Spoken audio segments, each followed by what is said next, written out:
Well, today is the first day back in a long time. I can actually get back to working on the VT. It's finally registered, it's finally on the road. Basically, the next step is just to try and find someone to do the bodywork. But I figured I might as well tackle just the little things on the interior. I've got a day off because it's Melbourne Cup Day. And I ended up a little while ago buying that VY over there. That VY Commodore. I was going to track it originally, because it's pretty rough on the outside. It was $600 or something. But yeah, it turns out that that car is actually too nice to track. Like, the interior is really nice, the drivetrain mechanically is very good. It's just the body that's rough. So I'm actually going to flip it. But the trim in that car is immaculate compared to my trim, which is, well, it's got sticky tape residue all over it.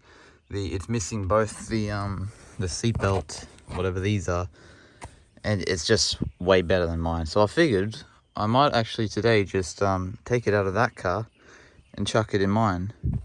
So yeah, I got stuck straight into it. Basically what you got to do is first pop the cover off there, pop the Phillips head behind that, pull that forward a little bit, and then with this, you just got to take the little grab handle off, and that's pretty simple. It's just, I'll show you. All you do is get a pry bar, pick tool, in here. Flip the cover up, which I'll try and do. Anyway, you flip the cover up like that. There's just one Phillips head screw behind it.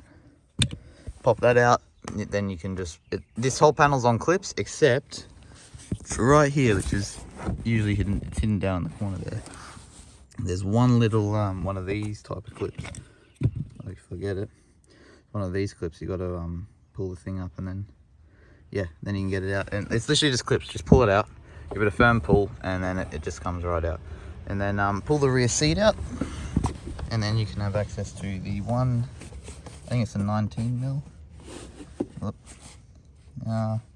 Yeah, 19 mil bolt there. Get the seatbelt out, and you're done. So I'm going to do that for both sides, and I'm going to go into that car and do the exact same thing. Probably going to replace the centerpiece as well, if I can be bothered. At the moment, the headliner is just taped to that, and that's the only thing keeping the headliner up. But yeah, I'll probably replace everything, because it's all really nice in that car. And probably even that grab handle, because that's filthy. So yeah, let's get stuck straight into it and see if we can knock it out quick. Well, I've got the left-hand side of the car out from the VY now, but unfortunately, I didn't realise that the little eyelet that I wanted, it's pretty much a part of the seatbelt. There's no way you can slip it over that. So you'd have to replace the seatbelt. The problem is this is black, mine is pewter grey. So, well, I guess, yeah, I guess that's that. We'll just replace the actual trim piece and that center piece, which I took down already. But let me know if you want to see more on this car, because, yeah, originally I bought it to track, but, like, I mean, look at the interior. Even the headline is pretty good. It's a bit filthy, but it's staying up there. But yeah, the car's, it's pretty good actually, especially mechanically in the interior. It's not even clean. Like, this is how I picked it up. It's even got a little Bluetooth device of some sort. But yeah, it's a shame. But yeah, I literally bought this car to track because it was $600. I thought it was really rough, but 211,000 Ks, good interior, good mechanicals, just a horrible body. I mean, I'm gonna flip this car instead. I'm gonna try and make money off it to go into the clubby, hopefully. Hopefully get a manual for it. So I was replacing these trims because it had all this really bad sticky residue all over it, which I tried getting off on this one with just some IPA, some scraping it. But in the end, the result wasn't what I'm after. You can hardly see it on camera, but there was all residue up here. Oh, you can see it there. And with scraping away, it's just, you can tell where it was. There's still crap there. And I've unfortunately ended up just scraping the actual plastic with it. So, because that is the one from the VT, and I was really trying to save this one, because the one from the VY, I'll show you here, it's not perfect. It's got some marks in it. I thought it was immaculate. Everything else is except this one, so I thought I'd try to save that. Unfortunately, it didn't work. Until I just mentioned to Dad that it didn't work, and then he said, what you need is shellite. I'd never heard of this stuff before. Quickly tried it. There used to be this crap, which is really sticky. It used to be all here. I left a little bit there. It's completely gone. this stuff actually works like a dream. It's like what brake cleaner is to oil. It just straight lifts it up and it just disappears. It takes like 5 seconds. So I wish I knew that before. I wouldn't have taken all this trim apart. But it's amazing what happens when Dad once again helping all the time. I couldn't do half this stuff without him, I swear. So now I'm just going to simply hit I'm going to put the best trim I have in here, so no scrapes or anything, no scratches. And I'll just clean it up, whatever, with Shellite and some leather cleaner to get the dirt off. Yes, I use leather cleaner because it actually works really well. Yeah, and then hopefully we'll get this interior back together. Well, the interior is back together. I haven't cleaned it properly yet, but both cars, the interior is back together. Then I had another issue. I replaced the little window switch because mine was like stuck well past the closed position, like it was actually stuck. So I thought I'd quickly grab the window switch out of the VY, chucked it in here, just wanted to see if it worked. Window went down, wouldn't go back up. I've done everything diagnosis-wise I possibly can without pulling the door cut off. I'm pretty sure there's something wrong with the motor or something like that, or the wiring, which I'm a bit confident of, to be honest. Then I notice, well, there's glass in the bottom of the door card. Someone has been here before and patched this up, and both rear windows, I might add, don't work. That one doesn't go up or down at all, and it is not the switch, because I got it with a perfectly known working one out of the VY. This one, as I said, went down with a working switch. So yeah, I'm not gonna lie, I'm pretty suspicious of this wiring. So let's dig in, and I will. That motor looks a bit used, I'll say that. But yeah, I'm gonna just dig in. There's a bunch more glass down in there. I'm just gonna dig in and I'll let you know what I find, if anything. So basically the switch is working, the wiring down to the power connector is working, but there's something ground wise going wrong in the motor, which might be also a reason why there's, I don't know, considering there's moisture corrosion there, I would say there's probably something wrong. I believe there's a circuit breaker inside the motor, so that's probably failed. So for now, I think, yeah, in order to get this window up, I think I basically have to buy a new motor. Or maybe just take the regulator out and chock the window up or something, I don't know. But yes, that's great. So now I've got to buy a new window reg to fix this. Well, no wonder this car has so many rattles.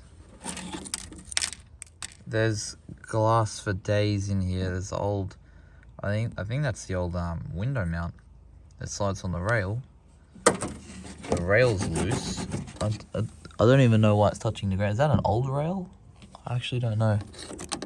There's glass for days in there. No wonder this car sounds so terrible.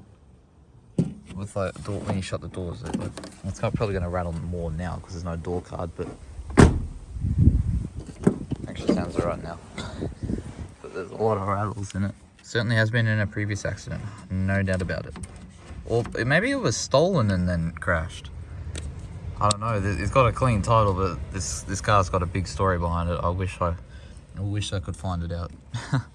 But yeah, I just thought that was a bit interesting. Also, I might just add, but someone has, I don't know, taken a pry bar to this door card before to try and take it off, I guess. Because I've already tried to bend that back, but it's still a bit open.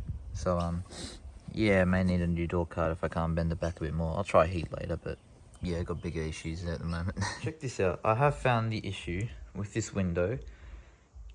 It's not actually the regulator. And I feel a bit stupid because I did make a mistake when diagnosing this. Don't know how, but somehow I said there was power going to the motor. There wasn't. Only for down there was power going to the motor, not up. Finally, with the help of Dad, making some headway, and I just found the cause of the issue, and it is the loom. So watch this. Don't worry, the window won't move because all this is loose and unbolted because I was messing with it yesterday trying to fix it and swap motors and this and that. But I'll go down a bit so you can see it move. Now I'm going to hold it up and I'm going to start closing the door, which I'll try and do with one hand. I'll close the door a bit and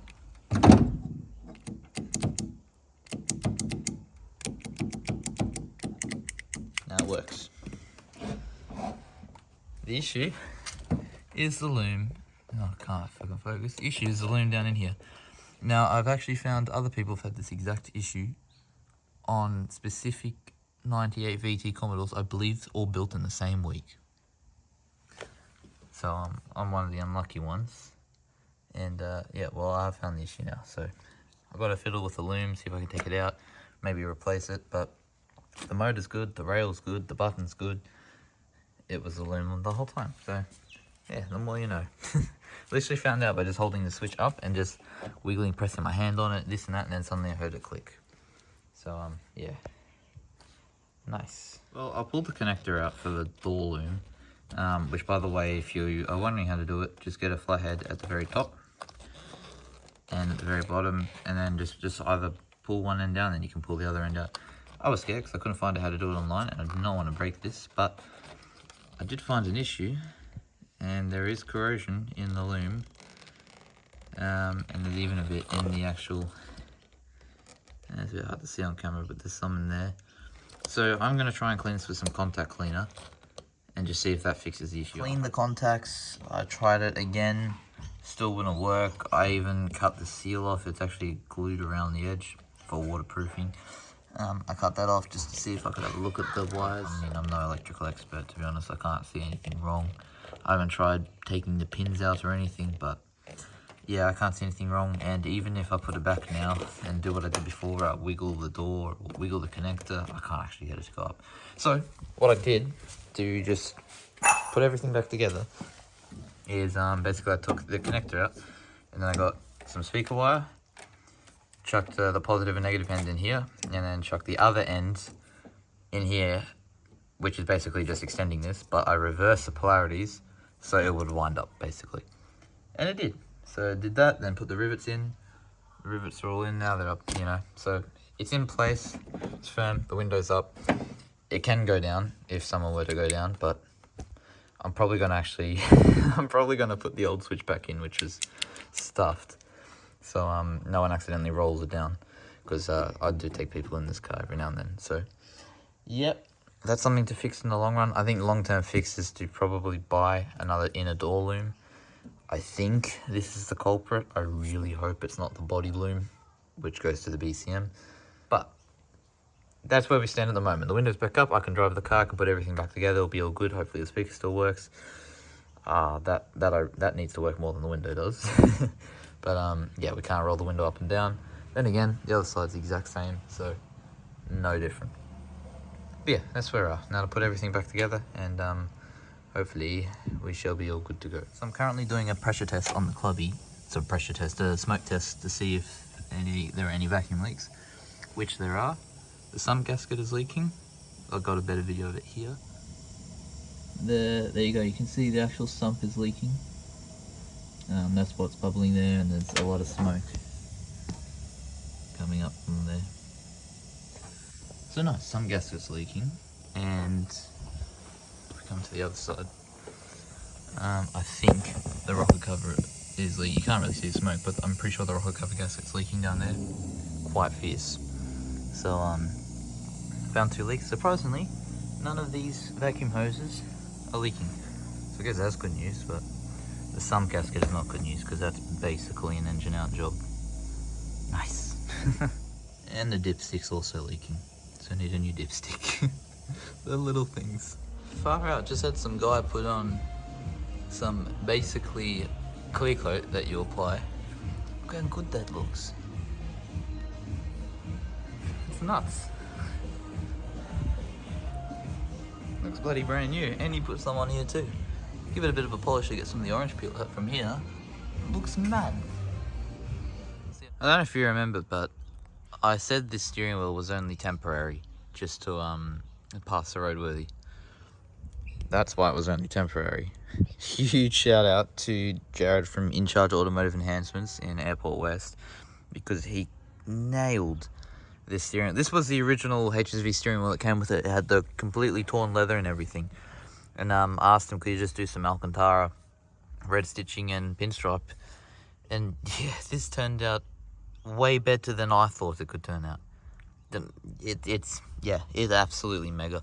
So I cannot wait to put it on. let's get this old wheel off, the old airbag, the old wheel. You know how to do it. Let's chuck the new one on, see how it looks and feels. Because it feels amazing, so premium. I am utterly wrapped with that. That's so cool. That's awesome. In hindsight, I probably wouldn't have picked a black Alcantara. I would have gone a grey. I did pick a black, even, I know it's a grey wheel, but I did pick black just because Alcantara is never fully black. It's always a bit of a grey, which this one is. But this is quite high quality Alcantara, so it actually looks less less grey than I thought it would. That's all right. It still looks amazing, and that feels so nice. I love Alcantara. Now I just got to wash my hands before I drive it every time. But little modification, tops it off. That makes the interior so much nicer. Much better than plastic crap. Nah, that's awesome.